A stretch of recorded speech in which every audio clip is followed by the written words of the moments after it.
공익신고자 된 고발 사주 의혹 제보자 김은 이름 말 못했다. 국민의힘 대권주자 윤석열 전 검찰총장의 고발 사주 의혹과 관련해 고발장 전달자로 지목된 김은 의원이 8일 기자회견을 열었지만 자료를 인터넷 매체 뉴스버스에 제공한 제보자가 누구인지는 밝히지 못했다. 이 제보자가 공익신고자 신분으로 전환됐기 때문이다. 그런데 진여 성향 방송인 김어준 씨는 이날 라디오에서 추미애 사단이라며 제보자의 현재 신분을 주장할 수 있는 발언을 해 논란이 예상된다. 김 의원은 이날 국회 소통관에서 지난해 45 총선 직전 당시 손준성 대검 수사정보정책관으로부터 고발장을 건네받아 미래통합당에 전달했다는 의혹에 대해 기억이 나지 않고 확인할 방법도 없다는 내용의 기자회견을 했다. 그는 저에게는 기록이 남아있지 않다며 진위 여부는 제보자의 휴대전화와 손 검사의 PC 등을 기반으로 조사기관에서 철저히 조사해 하루빨리 밝혀달라고 했다. 김 의원은 전날 언론 인터뷰에서 제보자가 누군지 안다며 사실이면 한 명만 받았다고 했다. 그러면서 고발 사주 의혹 제보자는 윤석열 전 총장과 유승민 전 의원을 모두 잡으려 하는 것, 그 사람이 밝혀지는 순간 어떤 세력인지 알게 된다고 주장했다.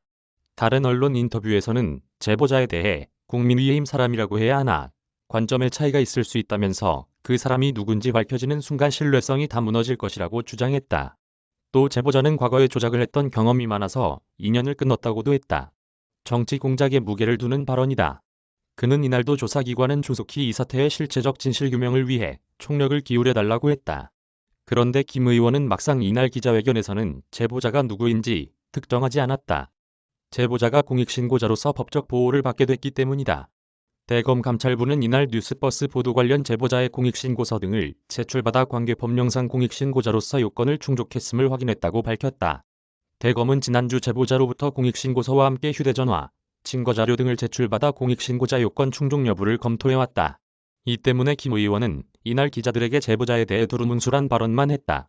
먼저 제가 받은 자료를 당 선거관리에서 중요 직책에 있는 분에게만 전달했다면서도 그분이 공익신고자 신분이 돼 신분을 밝힐 만한 이야기는 못한다고 했다.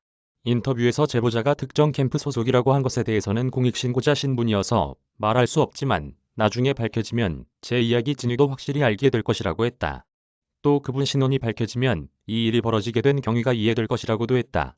정치권에선 이 제보자가 현재 더불어민주당 대권주자 추미애 전 법무부 장관 캠프 소속 아니냐는 추측이 나왔는데 이 질문엔 너무 나간 것 같다고 부인했다.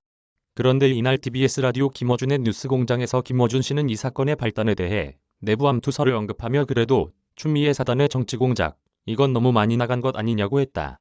여권이 이번 사건과 관련돼 있다는 정치권 일각의 추측을 사실상 공론화한 것이다.